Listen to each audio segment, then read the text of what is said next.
오늘 우리에게 주시는 하나님 말씀은 호세아 선지자가 선포한 말씀입니다. 호세아 선지자는 잠깐 지도를 보시면 이스라엘이 이렇게 남북으로 나눠져 있는데 이 파란 거, 북이스라엘에서 활동한 선지자입니다. 북이스라엘 말기, 그러니까 북이스라엘이 무너지기 직전에 백성들에게 회개하고 돌이킬 것을 강력하게 외치던 그런 선지자였습니다. 그런데 이 호세아 선지자가 다른 선지자와 좀 비교할 때 좀 특별합니다. 어떤 면에서 특별하냐면 일반적으로 구약의 선지자들은 하나님의 말씀을 받으면 그걸 가감없이 더하지도 말고 빼지도 말고 그대로 전하는 그런 임무를 받았죠. 그런데 호세아는 그렇지 않았어요. 말로 전하는 임무 전에 어떤 임무를 받았냐면 삶으로 전하라는 지시를 받았죠. 자, 호세아서 1장 2절에 이렇게 되어 있습니다. 여호와께서 처음으로 호세아에게 말씀하실 때 뭐라 그러셨냐면 너는 가서 음란한 여자를 맞이하여 음란한 자식들을 낳으라. 이 나라가 여호와를 떠나 크게 음란함이니라 하시니. 그러니까 오늘날 목사에게 명령을 이렇게 하신 거예요. 너는 몸 파는 여자와 결혼을 해서 자식을 낳아라. 목사에게 그렇게 얘기한 거죠. 이 명령의 이유가 뭡니까? 이스라엘이 하나님을 버리고 우상을 섬겼기 때문입니다. 그래서 그렇게 하라는 거예요. 세상에서 구별되어야 할 거룩한 백성 이스라엘이 우상을 섬기는 일이 마치 거룩한 목사가 몸 파는 여자와 관계를 맺는 것과 똑같다. 그걸 보여주라는 겁니다. 그게 얼마나 망령된 일인지 그걸 좀 보여주라는 거예요. 그런데 왜 꼭 그렇게 삶으로 보여줘야 했을까요? 그게 이제 처음에 호세아서 읽을 때마다 이제 의문이었습니다. 이스라엘이 우상을 섬기는 죄를 범한 게 호세아 시대뿐이었겠습니까? 아니, 구약의 선지서는 다 그 죄를 지금 뭐라고 하고 있는 거예요. 구약의 선지자가 모두 거의 이 죄를 비판을 했고 우상을 섬기는 죄를 이스라엘의 배도와 악행에 대한 심판을 선포를 했습니다. 그런데 호세아처럼 삶으로 선포하라고 명령을 받은 사례가 없어요. 그 호세아는 음란한 여자와 관계를 맺고 아기를 낳고 싶었을까요? 아니, 저한테 그런 명령을 내리셨으면 제가 그걸 하고 싶었을까요? 하기 싫었을 거 아니에요. 정말 호세아가 원하지 않았을 거예요. 그런데 그렇다 하더라도 선지자라면, 하나님의 종이라면 이렇게 자기가 원하지 않는 삶도 살아야 한다. 참 호세아를 볼 때마다 제가 그걸 깨달았는데 제가 원하지 않는 삶, 그런 삶도 살아야 된다. 그런데 호세아에게만 이런 특별한 역할을 맡기신 이유가 있겠죠. 무엇이었을까 생각을 해보면 그 호세아라는 이름에서 힌트를 얻을 수 있습니다. 우리가 몇 번 얘기했는데 호세아라는 이름이 어떤 이름인지 혹시 기억나십니까? 이거였죠. 히브리어로 호세아는 여호수아랑 똑같은 이름입니다. 예호수아, 여호수아, 호세아 똑같은 이름이에요.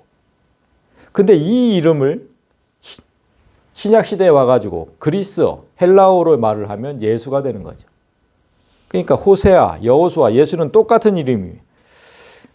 그렇다면 구약의 예수였던 호세아, 그죠? 구약의 예수였던 호세아가 음란한 여자와 관계를 맺고 아이를 낳은 일은 이후 신약의 예수님을 통해서 그대로 이루어집니다. 똑같이 이루어져요.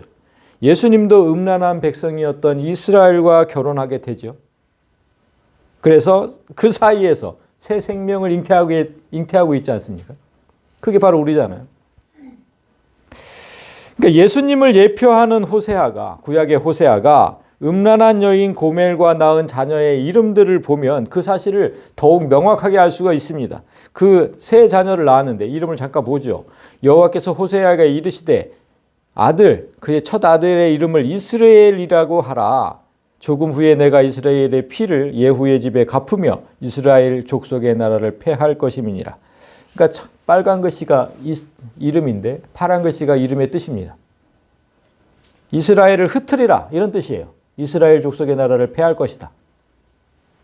그리고 두 번째는 딸을 낳는데 고멜이 또 임신하여 딸을 낳음에 여호와께서 호세아에게 이르시되 그의 이름을 로루하마라 하라. 내가 다시는 이스라엘 족속을 긍휼히 여겨서 용서하지 않을 것임이니라.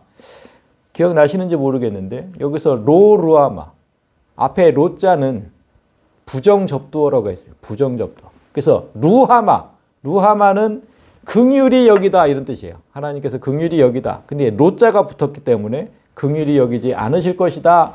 파란 글씨. 이게 이름의 뜻이에요.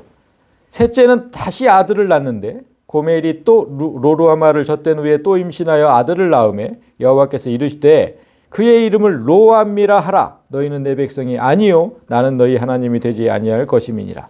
똑같이 로자가 붙었죠. 암미는 내 백성이란 뜻입니다. 암미는 내 백성. 그러니까 로자가 붙어서 너희는 내 백성이 아니다. 이름을 이렇게 지었어요.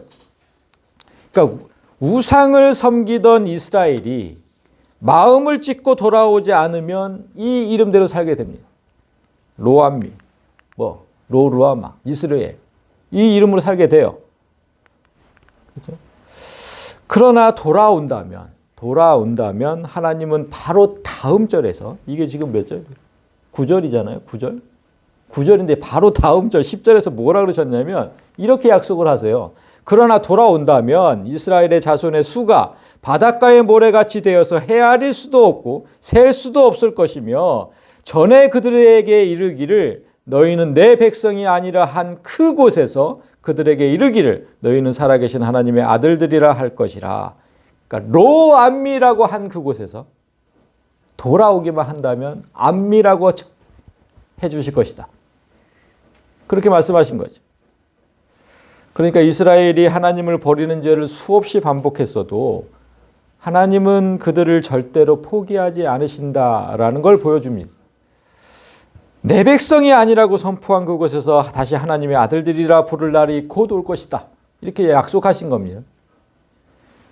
자, 호세아는 이렇게 음녀와 결혼해서 낳은 자식들의 이름을 통해 성도가 받을 심판 그리고 성도가 받을 이 은혜의 약속까지 전부 삶으로 보여주던 그런 선지자였습니다. 따라서 오늘 주시는 말씀을 듣고 우상을 섬기던 성도들, 이 시대에 우상을 섬기던 성도들이잖아요. 지금 오늘날에도 똑같이 교회 안에서 우상을 섬기는 성도들이 있다는 얘기거든요. 그 우상을 섬기는 성도들이 오늘 말씀을 듣고 돌이키지 않는다면 모두 로루하마, 로암미, 아니 긍휼을 베풀지 않고 하나님의 백성이 아니라 그러면 멸망할 수밖에 없잖아요. 이스라엘이 되는 거예요. 이스라엘. 모두 이렇게 될 것이라는 거예요. 모두 이렇게. 오늘 말씀을 듣고 돌이키셔야 됩니다. 그렇지 않으면 이 이름대로 살게 될 겁니다. 우리가 흔히 착각하는 게 뭐냐면 그 교회 안에 우상의 개념이에요. 우상의 개념. 구약의 이스라엘이 어떤 형상을 만들어 놓고 우상으로 섬기는 일이 오늘날 우리에게 무슨 상관이 있느냐? 우리가 교회에다가 어떤 형상을 세워놓고 거기다가 절을 하고 있느냐? 도대체 이런 구약의 선지서들에 나오는 그런 말씀들이 도대체 나와 무슨 상관이 있느냐? 우리는 교회에 형상을 세워놓고 절하지 않는데 이렇게 묻는 성도들이 있어요. 그런데 그렇게 생각하면 안 됩니다. 물론 우리는 그들처럼 교회 안에 어떤 형상을 세워놓지 않았어요. 아직도 천주교를 비롯한 그 다른 종교들은 형상을 세워놓고 섬기는 일을 자행하고 있죠. 천주교도 얼마나 많은 형상을 세워놓고 그 앞에 가서 기도를 합니까? 그러나 정상적인 개혁교회라면 형상을 세우지 않습니다. 어떤 형상도 세우지 말라고 하셨기 때문에 세우지 않아요. 우리 교단은 그래서 앞에 십자가 다 없앴잖아요. 십자가까지도 없앴잖아요. 그것도 형상이니까. 따라서 구약의 이스라엘처럼 우리가 우상을 세워놓고 섬기는 게 아닌데 이런 말씀이 무슨 상관이냐 이렇게 묻는데 아까 우리가 얘기했죠. 구약의 호세아가 신약의 예수를 상징한다.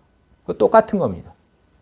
구약의 우상도 신약의 우상을 상징적으로 보여주는 거거든요. 그러면 도대체 우리 교회 안에 있는 우상이 뭔가를 찾아내는 게 중요한 거죠.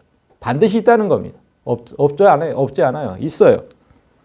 그래서 오늘 본문에서 하나님께서 그 우상이 무엇인지, 너희가 세우는 우상이 무엇인지 분명하게 말씀하시고, 그리고 하나님 전에 우상을 세워서 마귀의 전으로 바꿔버린 그들이 누구인지를 분명하게 말씀하십니다. 그들이 누구냐? 그래서 본문 중에 이제 5절을 저희가 먼저 볼 텐데요. 자, 5절을 이렇게 보십시오. 사마리아 주민이 벳 아웬의 송아지로 말미암아 두려워할 것이라.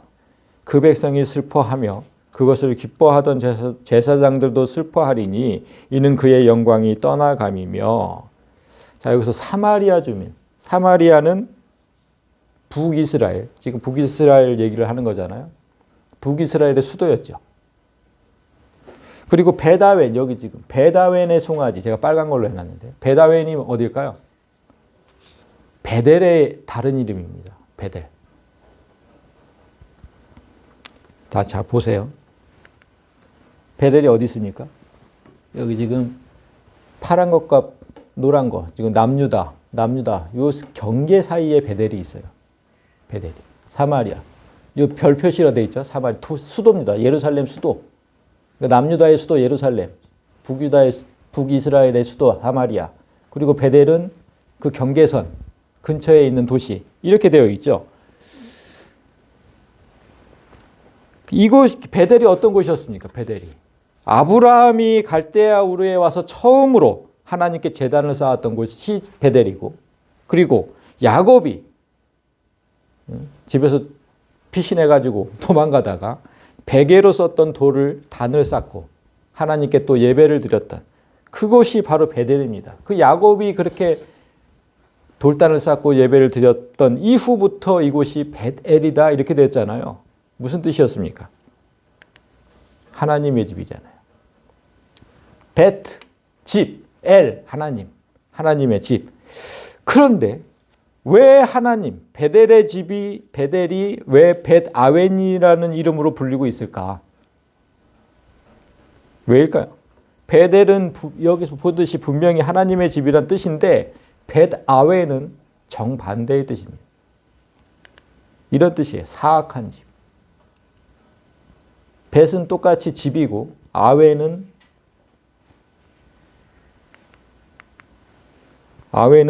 뭐 공허하다, 헛되다, 사악하다 이런 뜻이거든요. 그러니까 텅 비어 있다는 거예요. 텅 비어. 아웬은 그 사악한 집 이런 뜻이에요. 그래서 하나님의 집이 사악한 집이 된 이유가 뭐냐? 그러니까 솔로몬 이후에 일어난 일이죠. 솔로몬 이후에 이스라엘이 남북으로 갈라졌죠. 그때 북이스라엘의 초대 왕이 누굽니까? 여로보암이죠. 여로보암 1세가 이곳에 금송아지 우상을 만들어 놨잖아요. 그때부터 하나님이 베델을 벳아웬으로 부르신 거예요. 하나님 대신 우상이 서 있으니까 더 이상 하나님의 집이 아니죠. 우상의 집이죠. 사악한 집. 근데 여로보암이 그때 왜 이런 짓을 했죠? 나라가 남북으로 갈라졌잖아요. 나라가 이렇게 남북으로 갈라졌는데 성전은 어디 있었습니까? 예루살렘에 있잖아요. 그러면 여기 주민들이 자꾸만 예배드리러 남쪽으로 내려갈 거 아닙니까? 그게 두려웠던 거죠.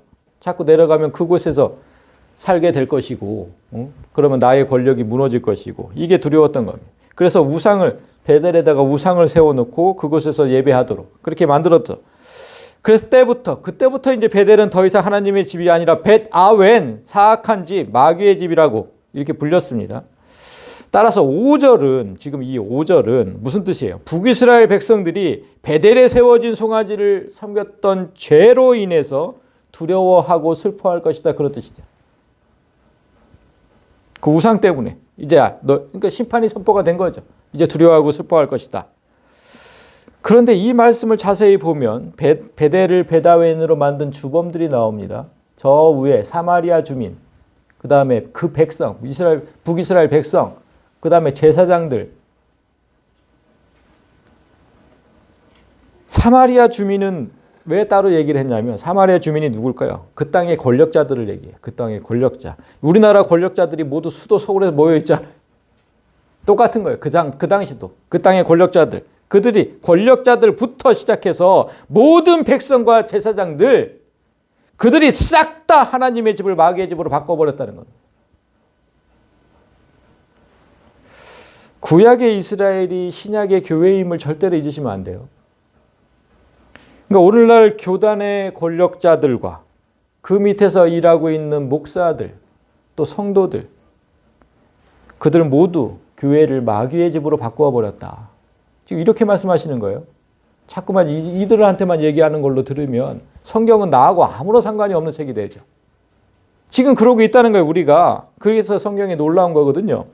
우리가 하나님의 전을 어떻게 마귀의 집으로 바꾸어 놓았는지 똑바로 오늘 보시고 나 자신부터 살피고 또 살펴서 내가 그러고 있지는 않은지 또 살펴서 정말 하나님 앞에 부끄러운 성도가 되지 않기를 원합니다. 자, 그래서 1절부터 봅니다. 이제 이스라엘은 열매 맺는 무성한 포도나무라 그 열매가 많을수록 제단을 많게 하며 그 땅이 번영할수록 주상을 아름답게 하도다. 오늘 본문이 이제 첫 절부터 너무 어렵습니다. 제가 왜 어렵다고 했을까요? 왜 어렵다고 하는지 2절을 보시면 그들이 두 마음을 품었으니 이제 벌을 받을 것이라 하나님이 그 제단을 쳐서 깨뜨리시며 그 주상을 허시리라. 자, 여기서 1절과 2절의 연결성을 보세요. 이스라엘은 열매 맺는 무성한 포도나무래요. 그런데 왜 그들이 벌을 받게 될까요? 이거 예배 전에 읽으실 때 좀 이상하지 않으셨어요? 이스라엘은 열매 맺는 무성한 포도나무래. 근데 왜 두 마음을 품었으니 벌을 받게 된다고 얘기를 하실까요? 뭔가 이상하지 않으셨어요? 그래서 이게 너무 이상하니까 학자들이 어떻게 해석을 하냐면 이 1절의 이 열매 맺는 이 열매가 악한 열매라고 해석을 했어요. 여러분들이 찾아보면 다 그렇게 되어 있을 겁니다. 인터넷 찾아보면. 악한 열매다. 그래서 북이스라엘이 왜 악한 열매라고 해석을 했냐면 북이스라엘이 가장 번성했던 시기가 여로보암 2세 때입니다. 여로보암 1세는 금송아지를 세웠고 가장 경제적으로 부유했던 때가 여로보암 2세 때예요. 그가 통치할 때 국방도 가장 튼튼했고 경제적으로 가장 부유했어요. 호세아는 바로 그 시절에 활동했던 선지자예요. 그래서 1절의 해석을 북이스라엘이 경제적으로 풍요한 무성한 포도나무였지만 그 풍성함을 우상에게 돌렸다. 그 열매가 많을수록 우상의 제단을 많게 했고 그 땅이 번영할수록 그 우상의 그 상을 아름답게 만들었다. 이렇게 해석을 하는 거예요.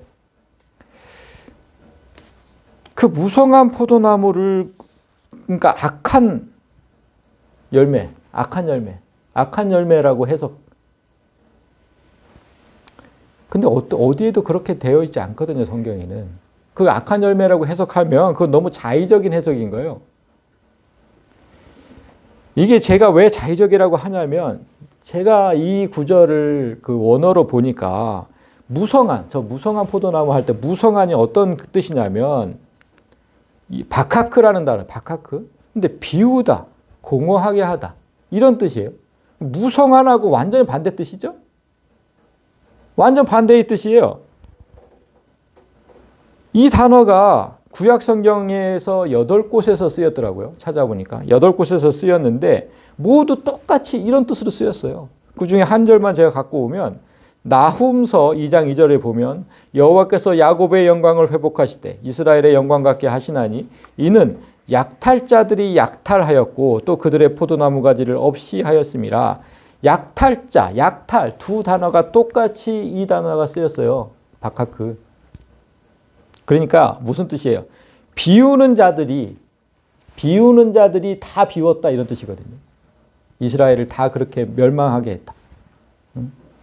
포도원을 텅 비게 만들었다. 포도나무 가지를 없이 하였다. 그러니까 모두 이렇게 쓰였어요. 8군데 다 찾아봤는데. 그런데 왜 이곳에서만 무성한이라고 번역을 해놨을까? 여기서만 왜 이렇게 번역을 해놨을까요? 왜 그렇게 번역했냐면 제가 유추해 보건대 이 뒷구절 때문이죠. 그 열매가 많을수록. 그러니까 뒤에는 열매가 많다고 했는데 앞에는 텅 빈 포도나무라고 하면 앞뒤가 안 맞잖아요. 그러니까 그렇게 무성한이라고 번역을 해놓은 거예요. 전혀 반대의 뜻으로. 제가 그것을 보고 너무 어이가 없었죠. 이런 어처구니 없는 번역을 볼 때마다 진짜 좀 마음이 아파요. 왜냐하면 이스라엘이 텅 빈 포도나무인데 열매가 많다고 되어 있으면 그게 무슨 뜻인지를 고민했어야 되죠. 텅 비었는데 열매가 많다. 그게 무슨 뜻인지를 고민하지 않고 앞뒤 문맥만 맞춰놓고 저렇게 그냥 반대의 뜻으로 번역을 해놓으면 하나님의 뜻은 어떻게 되는 겁니까? 그러니까 학자들이 참 이럴 때 좀 아쉬운 거죠. 너무 마음이 아파요. 그래서 이 구절에 정확히 제가 원어대로 그대로 번역을 해놓으면 이렇게 됩니다. 이스라엘은 텅 빈 포도나무요 자기를 위해 열매를 맺는 나무로다. 자기 열매가 많은 만큼 제단들을 늘렸고 자기 땅이 많은 만큼 좋은 형상들을 만들었다. 여기서 말하는 것처럼 이스라엘은 지금 텅 빈 포도나무. 이스라엘은 포도나무예요. 성경은 항상 이스라엘을 포도나무라고 얘기를 해요. 한 구절만 보면 주께서 한 포도나무를 애굽에서 가져다가 민족들을 쫓아내시고 그것을 심으셨나요? 자, 주께서 한 포도나무를 애굽에서 가져 나오셨대. 그러니까 이스라엘 맞죠? 포도나무가? 그리고 민족들, 가나안 민족들을 쫓아내시고 그 민족 이스라엘을 그 가나안 땅에 심으셨다 이런 뜻이거든요. 그러니까 항상 성경은 포도나무가 이스라엘인 거예요. 그러면 예수님도 그래서 나는 포도나무고 너희는 가지다 이렇게 얘기를 했잖아요. 성경은 구원받은 백성을 항상 포도나무 가지에 비유를 해요. 포도나무에. 그렇다면 1절에 이 텅 빈 포도나무 무슨 뜻이겠어요? 이스라엘이 무늬만 하나님 백성이에요. 무늬만. 그리고 열매는 하나도 없다는 거예요. 오늘날 많잖아요. 교회에. 그렇게 무늬만 하나님의 백성. 열매는 하나도 없는. 지금 그 얘기를 하시는 거거든요. 하나님 나라를 위해 열매를 맺는 성도는 하나도 없고 오직 자기를 위해 자기 열매, 자기를 위해 열매를 맺는 성도만 교회 안에 가득하다. 이런 뜻이거든요. 그러면 자기 열매가 많다는 건 무슨 뜻일까요? 성도들 중에 자기 열매를 맺는 성도들만 있대. 그게 무슨 뜻이냐면 교회를 다니면서 자기 이익과 영광만 챙긴다는 거예요. 그것 때문에 교회를 다닌다는 거예요. 자기 이익과 영광을 위해서. 그런 자들이 교회 안에서 우상의 제단을 늘리고 좋은 형상을 만들었답니다. 아름다운 형상을 만들었대요. 이건 또 무슨 뜻일까요? 자기의 이익과 영광을 위하는 자들이 우상의 제단을 늘렸고 아름다운 형상을 만들었다. 그래서 제가 이제 한 가지씩 말씀을 드리겠습니다. 요즘 제게 이게 들려오는 그 교회의 폐륜이 말도 못합니다. 아주 말도 못해요. 교회의 우상을 만들어 놓고 베델을 벳아웬으로 만드는 인간들이 정말 많다는 사실을 제가 요즘에 더욱 부쩍 깨달았어요. 이단이나 사이비들의 얘기를 들은 게 아니에요. 그들은 말할 가치도 없죠. 그들은 포도나무도 아니고 뭐 이스라엘도 아니니까 말할 가치가 없어요. 제가 보고 들은 건 지금 제가 직접 보기도 했고 들었기도 한 건 대한민국 장자교단이라고 자부하는 예장합동 우리 교단에서 일어난 일들입니다. 여러분, 성도들이 교회 안에 세우는 첫 번째 우상이 뭘까요? 무엇인지 한번 생각해 보셨어요? 성도들이 교회 안에 세우는 첫 번째 우상이 인간입니다. 인간. 구약 성도들이야 뭐 이렇게 주상을 세워놓고 거기다가 섬겼지만 이렇게 딱 인간을 세워놓고 성도들이 섬겨요. 인간을 세워놓고. 성도들이 제가 참 보니까 어떤 영상을 보니까 성도들이 하나님만 높여야 하는 그 예배 시간에 인간을 세워놓고 인간을 높이고 있더라니. 목사 사모를 칭찬을 해요. 뭐 10가지씩 칭찬을 해요. 10가지씩 다 칭찬을 돌아가면서 칭찬을 하고 박수를 하고 막 박수를 하고 그런 영상을 버젓이 유튜브에 올려놨어요. 그 영상을 보면서 저는 제 눈을 의심을 했어요. 그 예배 시간이었거든요. 예배 시간. 교제 시간이 아니고 예배 시간. 칭찬하고, 여러분, 칭찬하고 박수하는 거. 이걸 두 글자로 뭐라 그럴까요? 칭찬하고 박수한다. 두 글자로 줄이면 그걸 찬양이라고 해요. 그걸 찬양이라고 해요. 그러면 하나님을 높이고 찬양해야 하는 그 예배 시간에 인간을 찬양하고 높이는 일을 서슴없이 하면서도 아무 부끄럼 없이 그걸 전 세계에서 볼 수 있는 유튜브 영상에 올려놨다. 그럼 그들이 무슨 생각이라는 게 있을까요? 그들이 하나님의 백성일까? 진짜 의심하게 되죠. 이렇게 성도들이 아주 자주 목사를 우상으로 세워요. 그런데 때로는 헌금을 많이 낸 장로나 성도가 우상이 되기도 합니다. 그들을 세워놓고 이번에 김 집사님이 500만 원을 헌금을 하셨습니다. 이 권사님이 500만 원 헌금하셨습니다. 박수! 이런 일이 비일비재하게 일어나죠. 예배 시간에. 그래서 교회가 교회 안에 세우는 두 번째 우상이 바로 돈이거든요. 돈. 돈이라면 무엇이든지 하겠다고 그런 얘기가 저한테 들렸어요. 이웃과 원수가 되는 한이 있더라도 돈을 위해서라면 기꺼이 세상 법정에 송사까지 불사하는 그런 일이 벌어지고 있다. 바로 교회 앞에 이웃과 원수가 되면서. 그런 소식을 들었어요. 그래 놓고 그 교회가 11월에는 전도축제를 여겼답니다. 정말 어떻게 이해를 해야 되는지 모르겠어요. 바로 코앞에 있는 이웃과 원수가 되놓고 전도축제를 하겠다. 여러분, 만약에 그 교회가 하나님 나라를 위했다면 어떻게 됐을까요? 이웃과 절대로 불화하지 않죠. 하나님 나라를 위했다면. 그랬다면 이웃과 불화하지 않고 교회가 금전적인 손해를 보는 한이 있더라도 그 이웃을 전도하는 그런 쪽을 택했겠지요. 그러나 자기들을 위한 열매를 맺으려니까. 자기를 위한 열매. 그러니까 돈을 택한 겁니다. 또 어떤 교회 소식을 제가 이번 주에 또 들었는데, 다른 교회인데, 그 교회에서는 이미 70을 넘겨 은퇴할 때가 훨씬 넘긴 그런 원로 목사님이 계속 목회를 하고 계셨는데, 이번 가을 노회에, 내일부터 이제 노회거든요. 이번 가을 노회에 후임 목사를 세우려고 했대요. 은퇴할 때가 훨씬 지났으니까. 그런데 왜 그게 무산이 됐냐면 어떤 돈 많은 성도가 반대를 해서 무산이 됐대요. 그 성도가 거금의 헌금을 투척하면서 이 목사를 후임으로 세우면 난 교회를 떠나겠다. 이렇게 협박을 했답니다. 이 작은 교회에서 그런 성도 하나 떠나는 건 큰 타격이죠. 크지 않은 교회였는데. 그래서 교회가 후임 목사 세우는 일을 미뤘답니다. 그 성도가 무서워서. 교회의 목사를 세우는 일도 돈이 좌지우지하는 그런 세상이 됐어요. 우상이 된 거죠. 하나님은 없어요. 그냥 돈이 좌지우지하는 거예요. 그들이 만약 하나님 나라를 위했다면 돈에 상관없이 기도로서 후임 목사를 세웠겠지만 자기를 위한 열매를 맺으려니까 돈의 지배를 받는 겁니다. 이게 오늘날 교회의 현실이에요. 하나님은 이런 자들에게 분명하게 말씀하십니다. 그들이 두 마음을 품었다. 그래서 이제 벌을 받을 것이다. 하나님이 그 제단을 쳐서 깨뜨리시고 그 주상을 허시리라. 벌을 받는 이유가 두 마음을 품었기 때문이랍니다. 두 마음을 품었다는 의미는 마음이 둘로 갈라졌다는 거예요. 하나는 하나님이, 하나는 우상이 갈라졌다. 한쪽으로는 하나님을 섬긴다고 맨날 교회 와서 앉아 있으면서도 다른 한쪽으로는 사람을 높이고 돈을 섬기는 그런 두 마음으로 사는 성도들이 교회 안에 있고 하나님은 반드시 그들을 깨뜨리시겠다. 그들이 뭐라 그러냐면 그들이 이제 이르기를 우리가 여호와를 두려워하지 아니하므로 우리에게 왕이 없거니와 왕이 우리를 위해 무엇을 하리요 하리로다.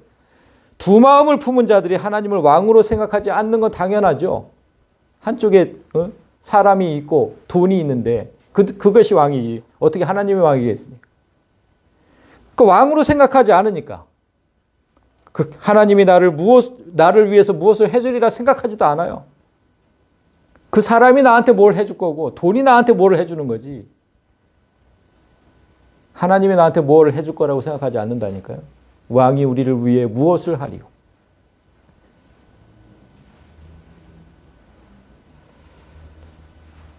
그러니까 하나님을 두려워할 필요가 없는 거예요. 그래서 생각해 봤습니다, 여러분. 이스라엘이 도대체 언제부터 이렇게 됐을까? 출애굽해서 쭉 이렇게 생각을 해봤어요. 근데 언제부터 이렇게 됐을까? 생각을 해보면 성경에 자주 이제 나오는 표현이 뭐냐면 만군의 하나님이라는 표현이 있죠. 만군의 하나님이 무슨 뜻이냐면 군대의 하나님. 만군이니까. 전체 군대의 하나님. 군대의 하나님이에요. 왜 군대의 하나님이라고 표현했냐면 이스라엘 백성이 이제 애굽에서 나올 때, 그 애굽에서 인도에서 하나님이 나오게 할 때 그들이 또 가나안 땅에 들어갈 때도 뭐가 있었냐면 항상 전쟁이 있었죠. 그래서 하나님은 그들에게 언제나 군대의 하나님이었어요. 그런데 가나안 땅에 정착하고 나서는 이제 전쟁이 끝났죠. 더는 전쟁의 신이 필요하지 않게 된 거예요. 이제 뭐가 필요해졌을까요? 그 땅에서 잘 먹고 잘 살게 해주는 풍요의 신이 필요하게 됐어요. 그래서 선택한 신이 바로 바알입니다. 바알은 그런 뜻이에요. 풍요의 신. 전쟁의 승리를 담보하는 여호와 하나님은 그냥 보험처럼 딱 들어놓고, 우리 보험 들어놓고 잊어먹고 살잖아요. 그냥 그렇게 보험처럼 들어놓고 잊어먹고 살아요, 하나님은. 그리고 평소에 잘 먹고 잘 살게 해주는 신, 그 신을 평소에 섬기고 사는 거예요. 우리가 딱 그러고 있잖아요. 잘 먹고 잘 사는 데만 그냥 머리에 가득하잖아요. 그 두 마음으로 나뉜 거죠. 한쪽에는 하나님, 한쪽에는 물질, 사람. 그래서 호세아처럼 북이스라엘에서 활동했던 또 하나의 선지자, 엘리야 선지자가 있었어요. 그 엘리야 선지자가 둘 중에 하나를 선택하라고 이렇게 얘기를 했죠. 엘리야가 모든 백성에게 이르되 너희가 어느 때까지 둘 사이에서 머뭇머뭇하려느냐? 여호와가 만일 하나님이면 그를 따르고 바알이 만일 하나님이면 그를 따를지니라. 오늘날 교회도 똑같은 선택 앞에 있는 거예요. 여호와 하나님을 따를지 돈과 풍요의 신 바알을 따를지 결정해야 합니다. 왜 두 마음을 품습니까? 이 3절 말씀을 다시 한번 보세요. 왕이 우리를 위해 무엇을 하리요? 하나님이 우리를 위해 무엇을 하리요? 제가 이번 한 주간 동안 이 구절 때문에 저부터 엄청나게 반성을 했어요. 저부터. 제가 3년 동안 개척교회를 하면서 이제 아무 발전이 없다고 생각을 했어요. 아무 발전이 없다. 그래서 제 마음에 언제부턴가 이 마음이 피어올랐어요. 하나님께서 우리 교회를 위해서 아무것도 해주시지 않는구나. 이 마음이 계속해서 제 마음속에서 스물스물 피어올랐어요. 그래서 제가 이제부터는 스스로 교회를 세워보겠다고 지난 한 주간 제가 뭘 했냐면 다닐 만한 직장을 샅샅이 찾아다녔어요. 다닐 만한 직장을. 지난 한 주간 동안 제가 그 일을 했어요. 그러다가 마침내 찾았어요. 진짜 찾았습니다. 주 5일을 근무를 하는데 8시 반부터 5시 반까지 주 5일을 그렇게 근무를 하는데 보수가 월급이 얼마만큼 됐냐면 웬만한 교회 담임 목사 사례비만큼 됐어요. 꽤 많았습니다. 주 5일인데. 그래서 그곳을 다니겠다고 이제 제가 마음을 먹었어요. 그곳을 다니겠다. 제가 갔다 와서 퇴근하고 와서 저녁에 충분히 말씀 준비하고 해서 목회할 수 있겠다 이런 생각이 들었습니다. 그러면서 제가 들은 생각이 바울도 천막을 만들면서 목회를 했잖아요. 일하면서 목회를 했다 바울도. 그러니까 나도 그렇게 하는 게 죄가 아니다. 이런 생각이 들었어요. 그런 중에 오늘 말씀을 선포하라고 주신 거거든요. 여기서 제가 딱 걸렸죠. 하나님이 우리를 위해 무엇을 하리요? 바울이 천막을 만든 이유는 하나님께서 아무것도 해주지 않을 거라는 의심이 들어서 만든 게 아니잖아요. 그죠?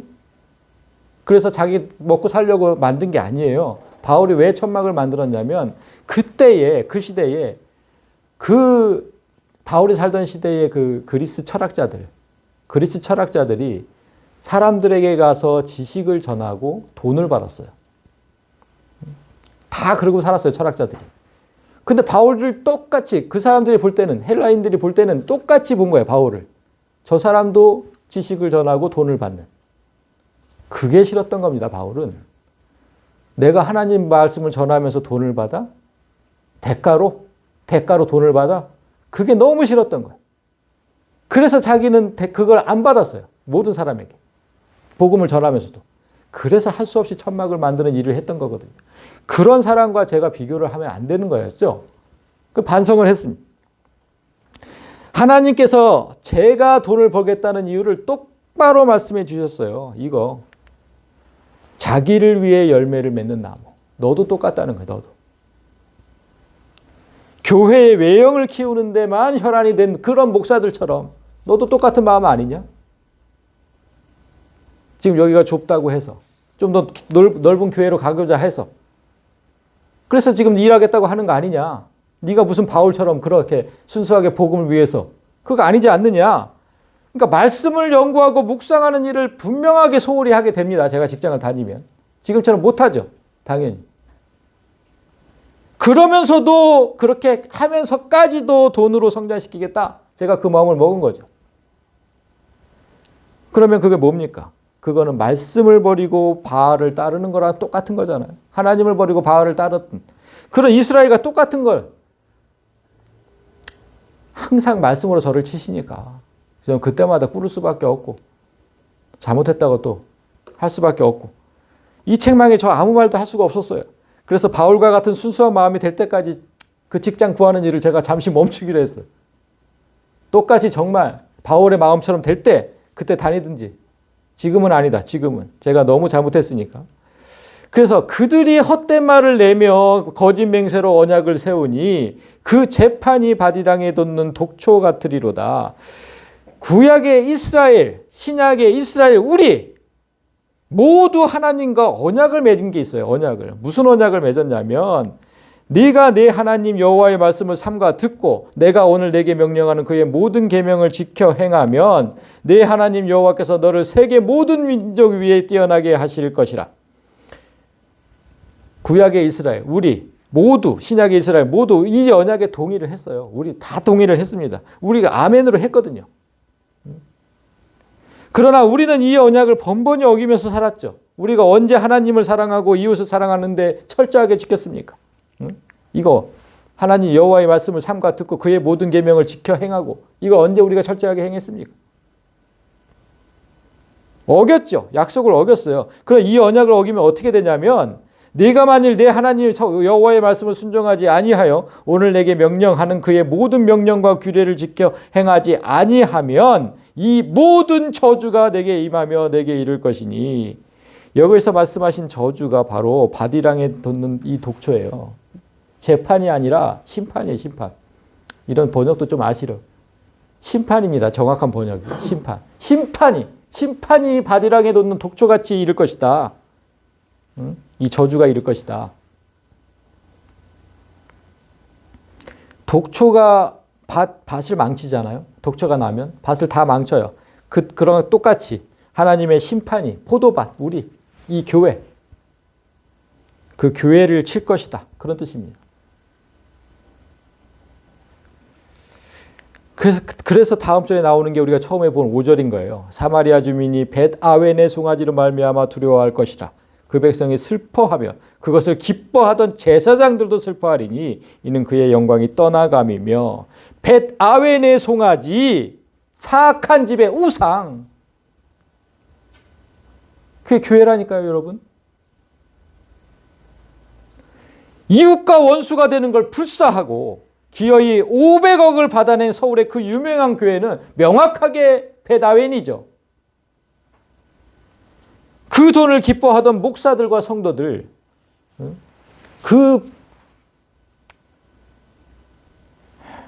그들 모두 그 돈으로 인해 두려워하고 슬퍼할 날이 올 것이다. 그날이 반드시 올 것이다. 그런데 그들뿐이겠습니까? 교회법으로 금지된 세습을 하려고 교단을 탈퇴한 교회가 있고 왜 요즘 제게 계속 이런 소리만 들리는지 그 교단을 탈퇴했어요. 엄청나게 큰 교회인데 우리 교단 세습을 금지하니까 탈퇴를 했어요. 근데 그런 교회의 더러운 돈으로 교회를 키워보겠다는 그런 교회의 책임자들도 있었어요. 계속 이런 얘기만 들려요. 그래서 베델을 벳아웬으로 만드는 교회가 왜 이렇게 많은지 오늘 말씀을 선포하라고 한 겁니다. 그 송아지, 벳아웬의 송아지는 아수르로 옮겨 예물로 야레방에게 주리니 에브라임은 수치를 받을 것이요 이스라엘은 자기들의 계책을 부끄러워할 것이며. 아수르가 뭡니까?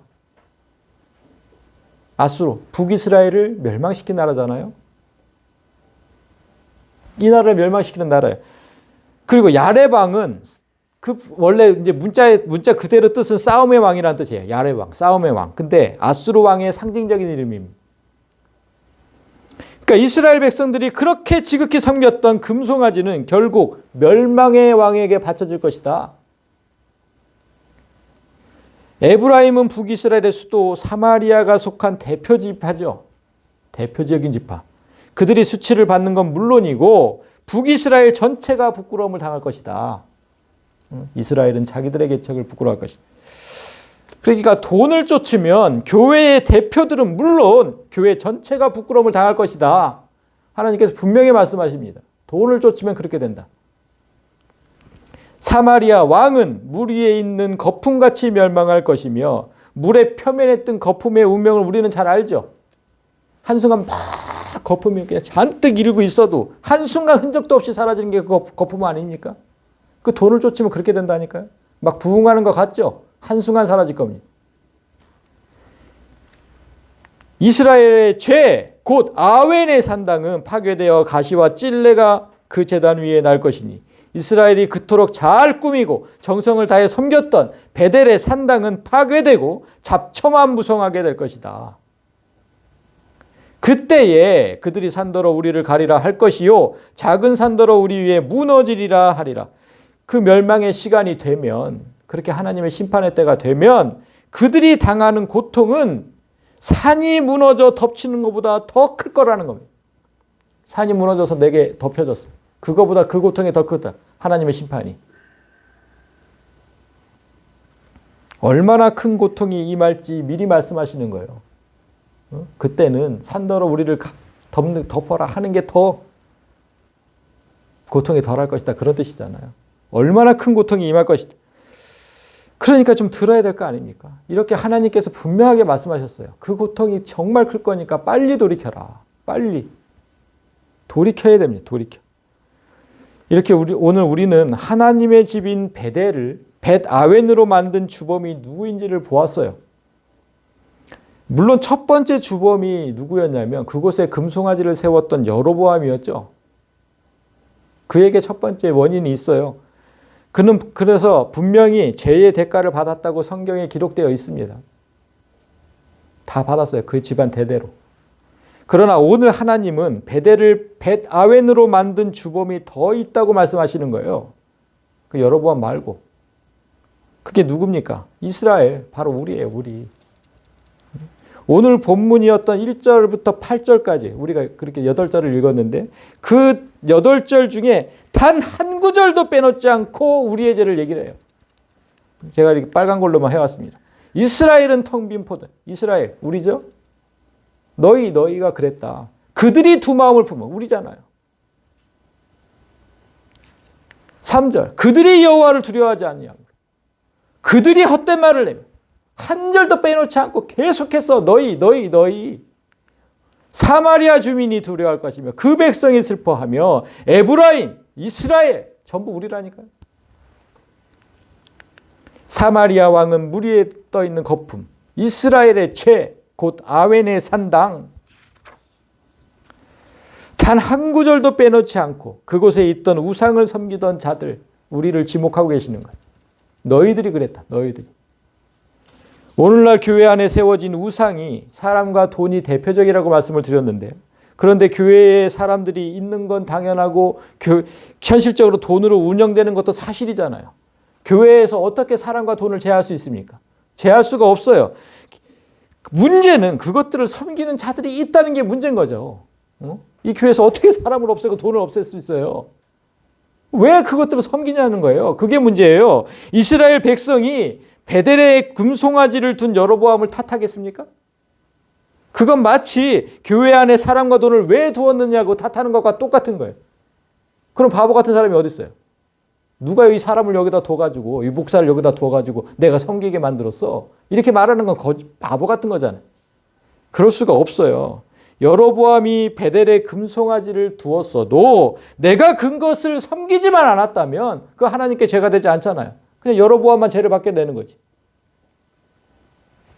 문제는 나한테 있는 거라니까요. 그걸 섬기는 나.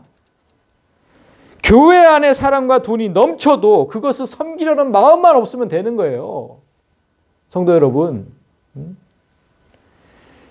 여로보암이 베델에 금송아지를 세울 때 뭐라고 얘기했는지 잠깐 보고 말씀을 맺겠습니다. 여로보암이 두 금송아지를 만들고 무리에게 말하기를 너희가 다시는 예루살렘에 갈 이유가 없다. 왜냐하면 이스라엘아 이는 너희를 애굽 땅에서 인도하여 올린 너희의 신들이라 하고 그 송아지 형상이 너희를 구원한 하나님이다. 이렇게 얘기한 거예요. 이게 너희를 구원한 하나님이야. 이런 망령된 말을 그대로 믿고 그곳에 분향했던 사람들이 있는 것처럼 오늘날도 똑같아요. 사람과 돈을 두고서 이 목사가 교회를 이만큼 부흥시켰습니다, 여러분. 박수. 우리 교회가 이 돈 때문에 이 돈이 없었으면 우리 교회가 어떻게 됐을까요? 이렇게 헌금을 해주신 이 집사님 때문에. 이렇게 말하는 그런 망령된 말을 듣고 아멘 하면서 화답하고 박수치는 사람들 다 똑같은 거예요. 다 똑같은 거. 다 똑같은 거. 무엇이 옳고 그른지를 전혀 모르는 거잖아요. 하나님께서 이스라엘이 망하는 이유가 무엇인지 호세아서 4장 6절에서 분명하게 말씀하셨어요. 내 백성이 지식이 없어서 망한다. 지식이 없어서 망한대요. 무슨 지식? 하나님을 아는 지식. 하나님을 섬기는 지식. 하나님의 계명인지 무엇인지 제대로 아는 지식. 그 지식이 없어서 다 망한다는 거예요. 네가 지식을 버렸으니 나도 너를 버려서 내 제사장이 되지 못하게 할 것이요. 이 지식이 없으면 목사는 하나님의 목종이 아니에요. 더 이상 목사가 아니라는 거예요. 내 제사장이 되지 못하게 한다. 또 네가 내 하나님의 율법을 잊었으니 나도 내 자녀들을 잊어버리리라. 이 지식이 없으면 성도들도 더는 하나님의 자녀가 아닌 거예요. 성도가 아닌 거예요. 그러니까 여러분 지식을 길러야죠. 지식을. 옛말에 그런 말이 있잖아요. 무식하면 용감하다. 지식이 없으면 하나님의 집을 마귀의 집으로 만드는데 아주 용감하게 된다니까요. 아까 봤잖아요. 그 유튜브에 올리는 거. 그게 뭔지도 모르고 그 용감한 짓을 하는 거예요. 그렇게 용감한 짓을. 진짜 무식하면 용감하게 되는 것 같아요. 그래서 우리는 말씀 앞에 서야 돼요. 좀 배워야 됩니다. 예수께서 음란한 백성들과 결혼해서 우리를 낳았듯이 우리 앞에도 하나님을 전혀 모르는 지식이 없는 그런 사람들이, 그런 음란한 백성들이 너무나도 많잖아요. 그들을 깨우치고 가르쳐야 되잖아요. 우리가. 먼저 깨우친 자들이 가르쳐야 되지 않겠습니까? 그래서 오늘 말씀을 들은 모든 성도가 하나님을 아는 지식에 더욱 열심을 내서 지식이 없어서 하나님의 집을 마귀의 집으로 만드는 그런 망령된 일을 하는 성도들을 속히 깨우치고 구원할 수 있기를 주님의 이름으로 간절히 소망합니다. 아멘.